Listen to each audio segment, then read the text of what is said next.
हाँ भाई, मेरे सभी साथी एक्स सर्विसमैन को एक बार फिर से जोरदार जय हिंद, राम राम, नमस्कार। कैसे हैं भाई आप सभी? और सबसे पहले आप कमेंट करके ये बताइए कि रिटायरमेंट के बाद की आप लोगों की जो है जिंदगी कैसी चल रही है और कौन कौन क्या क्या कर रहा है भाई रिटायरमेंट के बाद। ठीक है। दूसरा, इस वीडियो में जबरदस्त भर्ती के बारे में बात करें जिसमें काफी सारी वैकेंसी हैं। भर्ती एक उसी लेवल से है, सारी एसएससी जीडी की भर्ती रहने वाली है। पैरा मिलिट्री के अंदर देखो, भर्तियां तो सभी रिटायरमेंट होने के बाद में 90% सोल्जर कोशिश करता है कि भाई मैं फिर से कहीं ना कहीं, क्योंकि एक बार जो जॉब किया हुआ है ना, वो फिर से कोशिश करता है। और अभी धीरे धीरे इतना मतलब कंपटीशन बढ़ गया है कि भाई अपर लेवल की पोस्ट, जैसे मान लो आप एसआई या सीजीएल वगैरह में, तो कंपटीशन इतना हो गया है, थोड़ी सी मेरिट भी बढ़ने लगी है, क्योंकि उस टाइम की भर्ती आज रिटायर हो रहे हैं, वो उस मेरिट को नहीं पकड़ पा रहे हैं। तो एक जो जॉब लेने की वो कहानी होती है ना यार, उसको देखते हुए सोचते हैं यार ठीक है, डीएससी तक भी ज्वाइन कर रहे हैं तो फिर भाई क्या ही दिक्कत है, पैरामिलिट्री में भी आप ज्वाइन कर सकते हैं। और कर क्या सकते हैं, कर रहे हैं बहुत से साथी, इसमें भी काफी सारे फॉर्म भरे जाते हैं। खैर मेरिट बहुत ज्यादा नहीं जाती है। तो इस भर्ती के बारे में अपन बात करने वाले, जितनी आपकी पैरामिलिट्री है, BSF, CRPF, CISF, Assam rifle, या फिर आपकी भाई एसएसएफ हो गई, सचिवालय जो सिक्योरिटी फोर्स जो है वो हो गई, काफी सारी जितनी पैरामिलिट्री जो गृह मंत्रालय मिनिस्ट्री के अंडर में आती हैं, उनके अंदर जो भर्ती है, ये अपनी वही पे लेवल 3 से रहने वाली है। लेकिन ये चीज का आप ध्यान रखना, क्योंकि मैं देखता हूँ काफी साथी यार रिटायरमेंट के बाद जब नहीं कहीं जॉब लग पाती है तो ईसीएचएस वगैरह में भी ट्राई करते हैं, कॉन्ट्रैक्ट बेस पे भी ट्राई करते हैं। तो मुझे लगता है कि उन सबसे बेटर ये रहेगा, इसकी बहुत ज्यादा मेरिट भी नहीं जाती है। ठीक है। और ये वही काम रहेगा जो आप लोगों ने अच्छे से किया हुआ है, और सीनियर होने के वजह से आप लोगों को रिस्पॉन्सिबिलिटी भी उस हिसाब से इसमें दी जाती है। क्योंकि काफी मेरे साथी जो फिलहाल जॉब कर रहे हैं, उन सबसे ये रिव्यू मैंने देखा है, लिया है। तो अपन इसी के बारे में बात करने वाले हैं। हर साल एसएससी कांस्टेबल जीडी की सीएपीएफ में भर्ती निकालती है। ठीक है। तो सेंट्रल आर्मर्ड पुलिस फोर्सेज जो है उसके अंदर, तो उसी के बारे में अपन बात करेंगे। ठीक है लाडलो। तो सबसे पहले तो अपन ये देख लेते, ये ऑफिशियल नोटिफिकेशन है जो आपको मिल जाएगा एसएससी की ऑफिशियल साइट के ऊपर भी। फॉर्म ऑनलाइन अभी भरे जा रहे हैं। और मैक्सिमम साथियों का जो डाउट रहता है वो ये रहता है कि भाई हम सर्विस में रहते हुए अप्लाई कर सकते हैं कि नहीं, है ना, वो भी क्लियर कर देंगे। कर सकते हो आप, बस बात ये कि भर्ती खत्म होने वाली हो, है ना, तो वो 1 साल का लगभग पीरियड होता है, उसके अंदर आप जो है रिटायरमेंट ले लिए होने चाहिए। कोई दिक्कत वाली बात नहीं है, आप अप्लाई कर सकते हैं। ठीक है। ग्रेजुएशन इसमें कोई जरूरत है नहीं, 10वीं पास आप आराम से अप्लाई कर सकते हो, लगभग सभी 10वीं पास होते हैं। ठीक है। उसके अलावा नॉर्मल सी बात है एज वगैरह के बारे में, तो वो भी सारा जो है अपन इसमें क्लियर कर ही देंगे। सबसे पहले तो ये देख लो आप कि भाई आपके फॉर्म जो है ऑनलाइन 1 तारीख से शुरू हो गए थे। 31 दिसंबर इस साल के लास्ट दिन तक आपके फॉर्म भरे जाएंगे। ठीक है। और आपका जो एग्जाम है, इसमें पहले एग्जाम होता है, ठीक है, वो एग्जाम आपका फरवरी अप्रैल में हो जाएगा। फिजिकल आपको देना नहीं पड़ेगा, सिर्फ फिजिकल मेजरमेंट, आपकी हाइट वगैरह चेक होगी। ठीक है। उसके अलावा अपन बात कर लेते हैं इसमें टोटल पद वगैरह कितने हैं। फॉर्म ऑनलाइन अपना टाइम से करवा देना, जो जो साथी इच्छुक हो। इसके अंदर कौन कौन सी फोर्स में इस बार भर्ती आई है, कितने कितने पद आए हैं, सारी बात कर लेंगे कि एक्स सर्विसमैन के कौन सी फोर्स में कितने पद हैं। ठीक है। और फॉर्म का मैंने बता चुका भाई, अभी से अपने जो है फॉर्म ऑनलाइन वगैरह करा देना। जैसे देखो, मैंने अभी आपको बोला था कि ये जो वैकेंसी है आपकी पे लेवल 3 के अंडर में आती है। ठीक है। जैसे यहाँ पे स्केल देखेंगे, पे लेवल 3 21,700। भाई यहाँ पे जो आपका मिलिट्री सर्विस पे है वो आपको नहीं मिलने वाला है। ठीक है। पैरा मिलिट्री है तो इसमें 21,700 पे आपको डीए वगैरह और टीपीटी एलएचआरए वगैरह जितने भी सारे अलाउंसेस हैं, चाइल्ड वगैरह के, मतलब जो भी जो लागू ड्रेस वगैरह सब कुछ मिलने वाले हैं। आपको सब कुछ पता है, ज्यादा बताने की जरूरत है नहीं एक सर्विसमैन साथियों को। बस ये है कि इसमें मिलिट्री सर्विस पे नहीं मिलता, ये भी आप लोगों में से मैक्सिमम को पता है। ठीक है।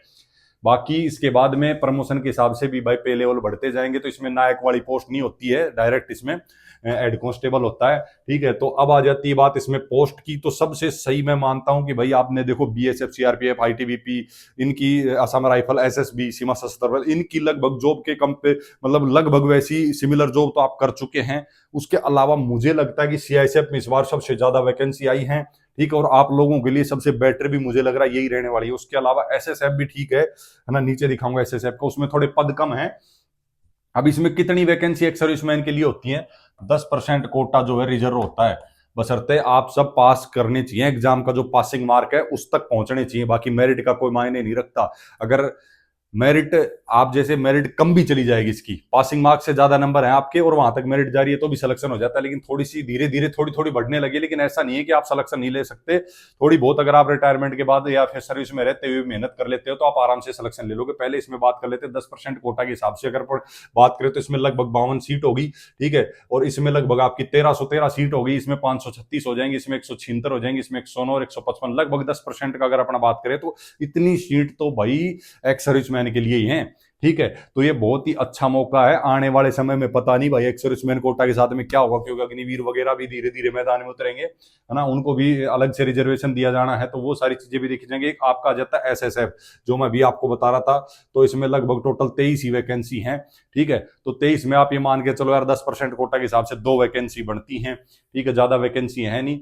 जो मैं बात कर रहा था, आपका जो 10% कोटा होता है हर वैकेंसी का एक्स सर्विसमैन का इसके अंदर, तो आप टोटल मान के चलिए भाई 23,467, मतलब अगर इनको मत जोड़ना, ये फीमेल कैंडिडेट को जोड़ के टोटल वैकेंसी, आपको सिर्फ इन वैकेंसी को जोड़ना है, इनकी 10% आपके पास 2300 2350 के आसपास वैकेंसी बहुत मायने रखती है। इतनी कम वैकेंसी नहीं है कि भाई बहुत कम है, काफी सारी वैकेंसी। जो मेरे साथी अच्छी खासी तैयारी रखते हैं आराम से, अच्छी खासी भी क्या यार, अच्छी खासी रखने वाला तो फिर ऐसा ही सीजीएल वगैरह निकालता है, कांस्टेबल के लिए नॉर्मल तैयारी से भी आप आराम से सिलेक्शन ले लोगे, कोई बड़ी बात है नहीं, ठीक है।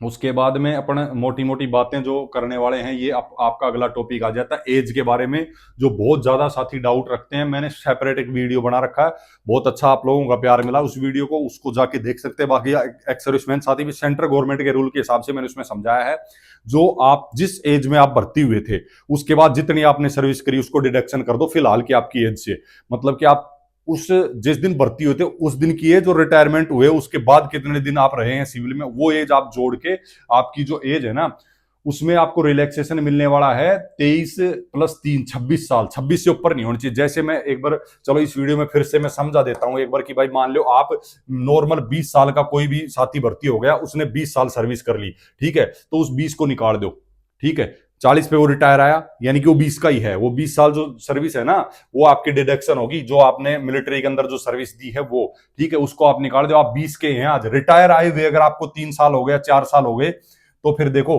आपको मान लो 4 साल हो गए रिटायर आए हुए, तो 20 और 4 24 के हैं, फिर आप 20 के भर्ती हुए थे, 4 साल आपको रिटायर हो गए तो 24 के हो गए आप। एज में रिलैक्सेशन 23 + 3, 3 साल एक्स्ट्रा रिलैक्सेशन मिलता है, ठीक है, 23 + 3 यानी कि 26, 24 साल अभी भी आपके पास में 2 साल का मौका है, आप फॉर्म भर सकते हैं। इस हिसाब से इसमें एज काउंट होती है, तो कोई दिक्कत वाली बात है नहीं। एज का बहुत मुझे लगता है कि जितने मेरे साथी हैं, जो कोई तो 18 साल में, कोई 17.5 साल में भर्ती हुआ होगा, तो उनको तो कोई दिक्कत ही नहीं है, ठीक है। और बाकी दिक्कत जैसे आएगी, जो मान लो 23 साल का ही भर्ती हुआ है और उसको रिटायर आए हुए भी 3-4 साल हो गई, तो उसको दिक्कत आएगी, ठीक है, बाकी नहीं तो किसी को दिक्कत आने वाली है नहीं। उसके बाद में भाई आगे चल देते हैं, अपना काम की कोई चीज नहीं है। और एक चीज जो सबसे ज्यादा पूछते हैं, मैंने बोल दिया सर्विस में रहते हुए आप अप्लाई कर सकते हो, एक पूछते हैं भाई मेरा बेटा या बेटी इस कोटे का फायदा नहीं ले सकता, ये सिर्फ आपके लिए है।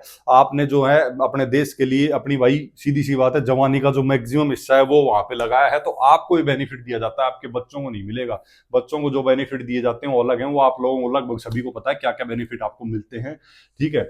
बाकी और एज का आपका हो गया है, ठीक है,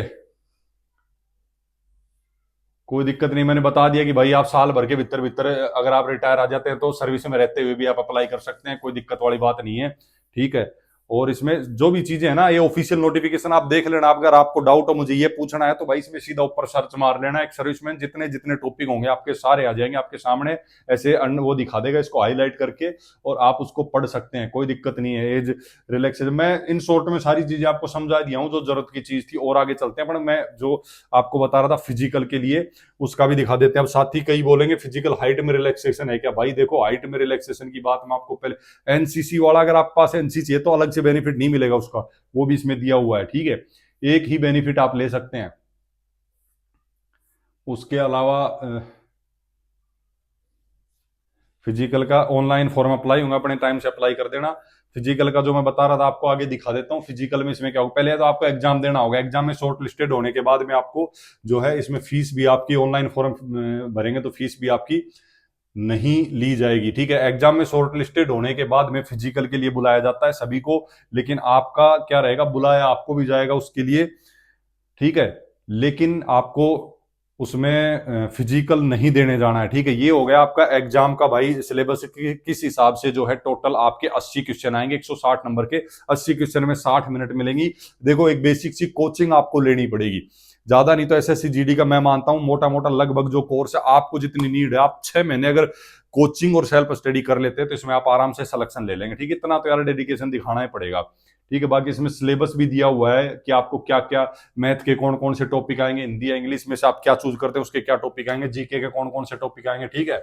यहाँ पे आप देख सकते हैं क्लियर दिया हुआ है, एक्स सर्विसमैन के लिए एग्जेम्प्टेड रहेगा पीईटी पीएसटी। सिर्फ जो है आप अगर देखेंगे तो उनको जो है मेडिकल एग्जामिनेशन क्वालिफाई करना होगा आपको, मेडिकल भी, ठीक है।